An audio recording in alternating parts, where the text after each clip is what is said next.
Could this be the last of the prison sentences issued in the famous J.P. Morgan precious metals manipulation case? Or could there be more? And is precious metals manipulation still going on to this very day? We'll find out as we explore.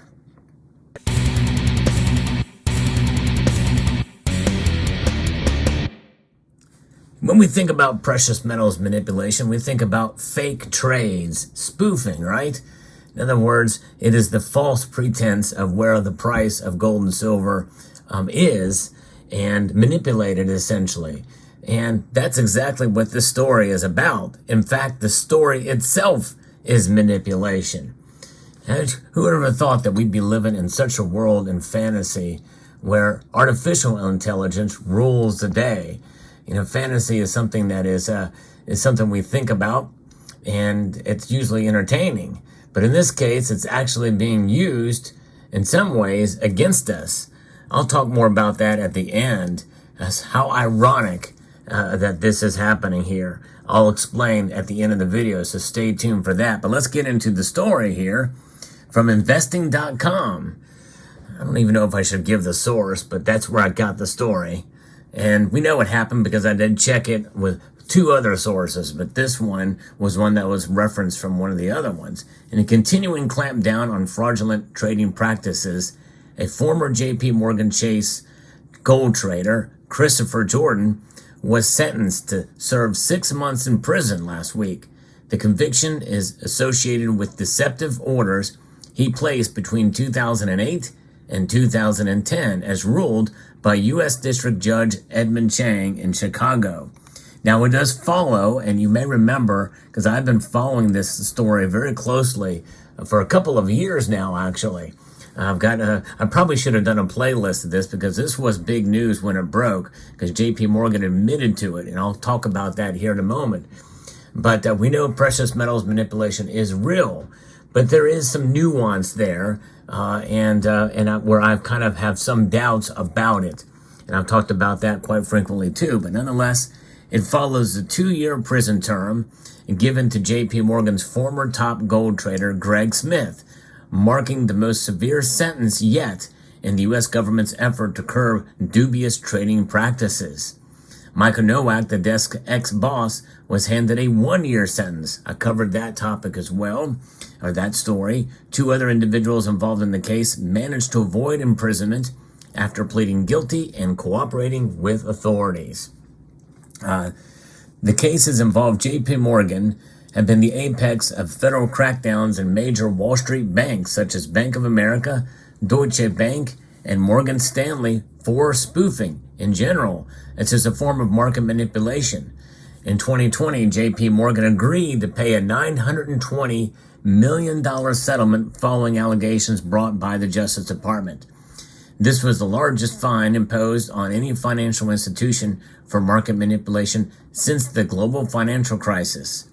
Spoofing involves placing large buy and sell orders with no intention of executing them. These orders are quickly canceled, but not before they create a false impression of market demand, which influences prices. This practice was declared illegal after the adoption of the Dodd-Frank Act in 2010. Jordan worked at J.P. Morgan's precious metals desk about 3 years and briefly for Credit Suisse AG in 2010. Prosecutors alleged that it was during his tenure at J.P. Morgan that Jordan placed orders for precious metals without intending to execute them. So the crux of the case was a 2018 meeting between Jordan and an FBI agent.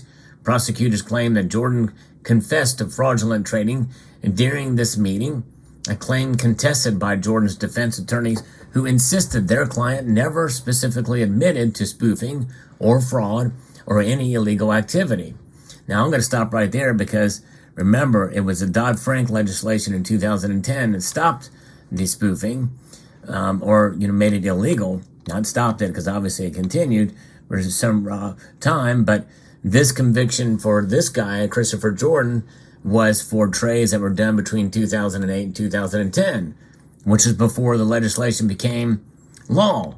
So I don't know. I don't understand. That seems very strange here, but you may understand more about it at the end of the video when I tell you about what I'm referring to about what's going on here, how this article was even written. This claim was supported by the FBI agent Jonathan Luca during the testimony. Smith, who was described as the most active spoofer on JP Morgan's global trading desk, was known for his rapid-fire placement and cancellation of orders. This behavior led to the jokes among colleagues about him needing to cool his fingers with ice, fast fingers. Yep, and definitely. Of course, nowadays, you don't need that. You've got high-frequency trades. It's all automatic, machine learning. There's algorithms for this kind of stuff these days. Is that itself a form of manipulation that's legal? Should they do something to stop that?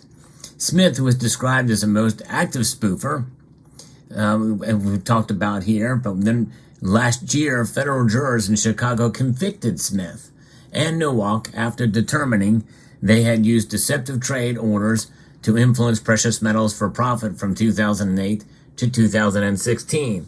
So those times were well beyond the time that the Dodd-Frank legislation became law. But what about the other guy? What about this Jonathan or Christopher Jordan? His was from 2008 to 2010. Seems like he should not get prison time, but maybe that's just me. But anyways, so that's where it is. And so they were found, the two former precious metal traders, each from Deutsche Bank and Bank of America, were also found guilty of spoofing and were sentenced to 1 year in prison. But during Jordan's trial in December, the defense argued that he had traded according to the rules as he was understood them, cautioning jurors against applying current standards for his trades between 2008 and 2010. The case is known as U.S. versus Smith et al., and the U.S. District Court for the Northern District of Illinois in Chicago. And that's a very good argument that really he should not be imprisoned. So I think in this way, this was not fair to him because it was legal at the time, the activity, and he was from 2008 to 2010. Now, I guess they can make the case if it occurred one day after the bill became law and signed by the president, then that would mean that he would be guilty and ignorance is no excuse. And perhaps maybe that is the case here. Maybe that's why he only got 6 months. But nonetheless, so there's where it is. So this concludes, at least from what we know, from how I've covered this story, all the names, this concludes the sentencing phase of this case, and it's pretty much closed. But is it still going on? That's the real question here. Is it still happening? With high-frequency trades, artificial intelligence, machine learning still being utilized more and more in our everyday lives, and including in the financial sector, trades can be made with algorithms and with machine learning and artificial intelligence. What is the basis for artificial intelligence?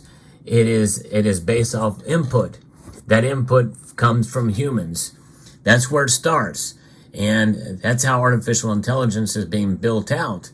And when you couple that with quantum computing, well, you take the learned behavior and the patterns and recognition, and it can be applied to trading, where trading can get out of hand and something can be manipulated by the machine itself. And by the how do you stop a machine? How do you legislate against a machine?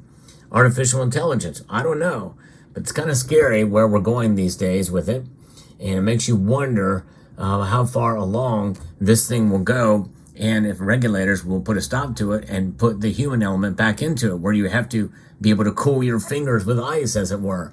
Active trades with the click of a button. But is the activity of clicking a button, that is indeed part of the behavior that was done here. That click of the mouse button multiple times, or with your typing on your keyboard. It is done by a human being. But nowadays, it can just be programmed that way, and it can be done, and it can maybe even go rogue. And that is really kind of the fear down the pike, that it could go rogue. But you know what? No matter what happens, no matter what the price of gold and silver are, because when you think about it, there is a motivating factor to keep at least silver low because silver is an industrial metal and is needed for a lot of the technology that we use, including how you're watching this video and how this video was created. It's in the best interest to keep it low so that costs can be lower for manufacturing, and really in the end for these products to be lower priced for you and I. And so there is a motivation for suppression as to whether it's being done. That's debatable. That's a subject for another video. But in this video, we're talking about essentially artificial intelligence that could replace the criminality with even the most purest of intentions at the outset. What we need to do these trades for the algorithm, and maybe to prevent it, to prevent a manipulation, but it can actually cause. There's triggers for trading that happens as part of the process anyway, automatic triggers. You can set automatic alerts for when the silver spot price goes up. You can be alerted by any number of applications and reminded, hey, buy at this price point or sell at this price point.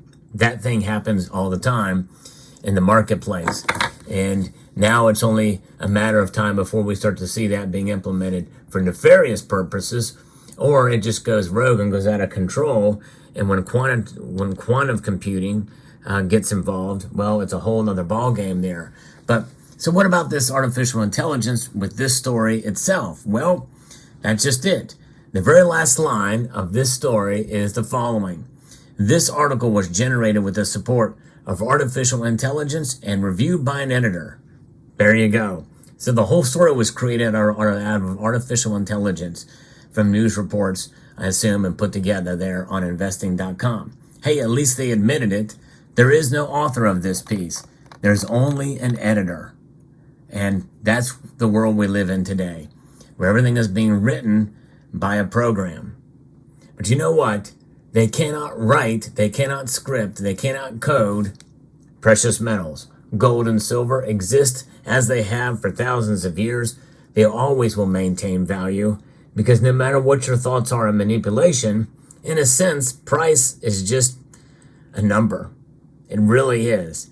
When you hold it in your possession, the price is just a number, but the value is something that will last a lifetime. Let me know what your thoughts are in the comment section below. Hope you found this video informative, insightful, and educational and newsworthy.